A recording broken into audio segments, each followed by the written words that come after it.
Alors là, les enfants, on commence le 3D. Alors regardez bien. J'ai repris mes équations que j'avais écrites en 1D, mais je les ai transformées en équations tridimensionnelles. Donc tu vois, l'équation de conservation ou de bilan de la masse, c'est la dérivée de ρ, ρ c'est toujours un scalaire, fois la divergence de ρ fois v qui est un vecteur. Et tu vois que maintenant, la forme conservative, hein, c'est la dérivée potentielle de ρv. Ah ouais, parce que maintenant, ρv, c'est le vecteur quantité de mouvement, fois la divergence de ρvv, fois la divergence de sigma. Et tu vois que maintenant, sigma, c'est un tenseur. C'est une matrice. J'ai mis sigma bar bar plus rho g. Ok? Alors j'ai tout de suite mis une hypothèse particulière. C'est si l'écoulement est incompressible,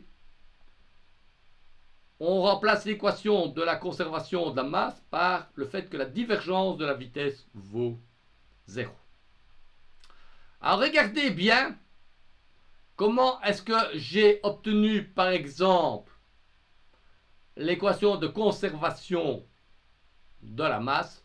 J'ai pris, regarde comment j'ai fait, hein. J'ai pris un petit volume, ici un petit carré, dx, dy avec une normale, et j'ai appliqué sur la quantité de matière qui sort de mon oméga le théorème de Grotowski qui permet de transformer le flux à la frontière en une intégrale de volume sur la divergence. Ok? Tu vois ça? Tu vois, c'est piece of cake. Vous avez déjà vu ça dans d'autres théorèmes mathématiques. C'est assez simple. Ok? C'est ce qu'on appelle le théorème de la divergence. Alors, tu vois aussi que je vais écrire mes équations sous forme de notation tensorielle. Et l'intérêt d'écrire les équations sous forme de notation tensorielle, c'est qu'elles seront indépendantes du système de coordonnées. Donc, mes équations, quand je les écris avec ces petits symboles nabla, hein, comme ça, eh ben, elles sont indépendantes du fait que je les écrive en coordonnées cartésiennes, en coordonnées cylindriques, en coordonnées sphériques, en coordonnées curvilignes quelconques. Tout ça est valable dans mon système universel de coordonnées tensorielles. Il faudra juste que j'ai un grand grimoire pour savoir comment on écrit, hein, la divergence ou le gradient ou le rotationnel en termes sphériques ou cylindriques. Mais une fois que tu as cette grande table, ce grand grimoire, sur lequel on peut passer du temps à obtenir les expressions, mais ça je ne vais pas faire, on est capable d'écrire nos équations. Ok? Alors, l'équation du bilan de la quantité de mouvement. Allez, hop, on va enlever ça. Regarde bien. Regarde la manière dont je l'ai fait. Je l'ai fait doucement, calmement, sans s'énerver. Tu vois, j'ai fait une petite boîte. Et dans la petite boîte, j'ai fait un dx et un dy. Et j'ai regardé ce qui sort par au-dessus, par en dessous, à droite et à gauche. Tu vois bien que ce qui sort à droite et à gauche, ben, c'est uniquement quand tu as une vitesse u. La vitesse v, elle est tangente à la frontière. Et donc, vous voyez, je fais un bilan sur ma petite boîte. Comme ça. Alors, on va l'écrire en vert pour que ça soit plus joli. Hein, voilà. J'ai une petite boîte comme ça en vert. Et je regarde ce qui sort, par exemple, ici. Et ça, c'est ce terme-là. Je regarde ce qui rentre ici. Et ça, c'est ce terme-ci. Je regarde ce qui rentre ici et ce qui sort là. Et j'ai les deux termes. Et tu vois, j'ai écrit que la quantité qui était dans ma petite boîte, c'est delta x, delta y. Je fais tant dx, dy. Et j'obtiens, eh ben, quand je fais tant dx, dy vers 0, l'expression en x et en y de ma divergence. Et donc, vous voyez comment je calcule à partir de l'équation tensorielle l'équation en termes de composants. Mais je dis que le nabla, tu vois le petit triangle, mais c'est un pseudo-vecteur qui est dérivé partiel en cartésien par rapport à x et par rapport à y. Et quand je mets un point, je fais une contraction de premier indice avec u, deuxième indice avec v, et j'obtiens l'expression en notation indicée avec un indice muet, la dérivée partielle de rho vi par rapport à pilou pilou. Par rapport à quoi? Tu vois le truc là? À i, avec un indice muet. Okay? Donc ça, c'est ce que... Tu vois que j'écris que v a deux composantes vx et vy. Hein, v est écrit à partir de vx et vy et les deux vecteurs de base que j'ai définis sur mon espace. Et en pratique, j'aime bien écrire que les deux composantes, c'est uv parce que c'est plus léger. Alors évidemment, quand j'écris uv, on pourrait confondre v avec la norme du vecteur v, que j'écris v aussi. Mais vous aurez facilement corrigé ça sans autre forme de procès. Ok? Alors après, il faut parler du tenseur des contraintes. Ah ouais, le tenseur des contraintes, ça c'est un truc un peu compliqué.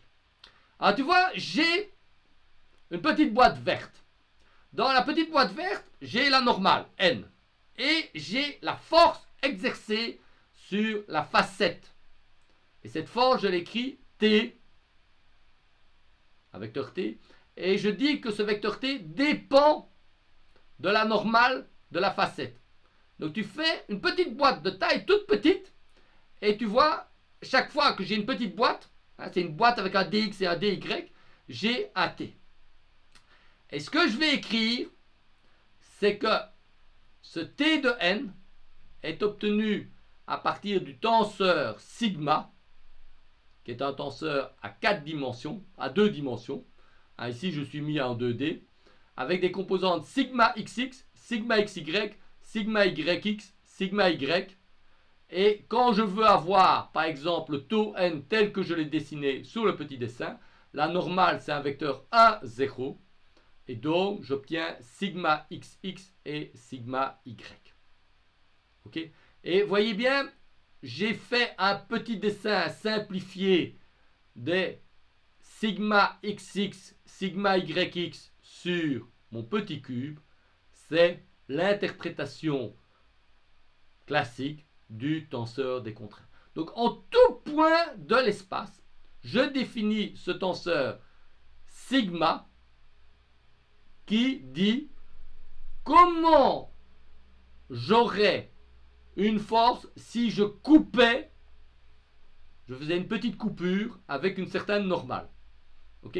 Donc vous voyez, je me mets en un point et là je dis tiens, si je coupais par là, comment serait la force du côté droit sur le côté gauche et comment serait la force du côté gauche sur le côté droit. Et je peux choisir la normale et ce tenseur sigma me donne pour n'importe quelle normale la force de contact à droite et à gauche. Ok? Ça, c'est l'interprétation du tenseur des contraintes. J'ai été un peu vite. C'est fait exprès. Vous aurez une séance d'exercice avec Arthur et Insaf. Il faut passer du temps à leur demander comment ça marche. Alors la question, c'est aussi, vous allez voir dans les notes de cours, et vous allez voir aussi que fondamentalement, quand on fait le bilan de moment de quantité de mouvement, on montre comme condition, après beaucoup d'algèbre pénible et calculatoire, que le tenseur sigma est symétrique. En d'autres mots, on montre que sigma xy et sigma yx doivent être égaux. Et donc on s'en fout un peu que c'est sigma xy ou sigma y. On s'en fout aussi que c'est sigma ou sigma transposé, puisque c'est les mêmes. Et donc tout ça, on s'en bat les couilles. Ok? Et donc tu as l'équation. Et si tu regardes bien, quand je fais le bilan sur les forces exercées sur mon petit carré, j'obtiens bien les expressions que j'ai mis en noir, qui correspondent bien à mon expression. Donc tu vois, si je fais le bilan de force, de quantité de mouvement par rapport à l'horizontale, les forces qui interviennent, c'est sigma xx et sigma xy. Seulement les forces horizontales. Si je fais le bilan de quantité de mouvement dans la verticale, je veux obtenir rho V, et les forces qui vont appliquer, c'est sigma YY et sigma YX. Ou sigma XY, parce que YX et XY, c'est la même chose. Pilou, pilou, tu vois le truc. Ok. Alors, j'ai fait ça. Et je dois maintenant écrire ce que c'est un fluide newtonien.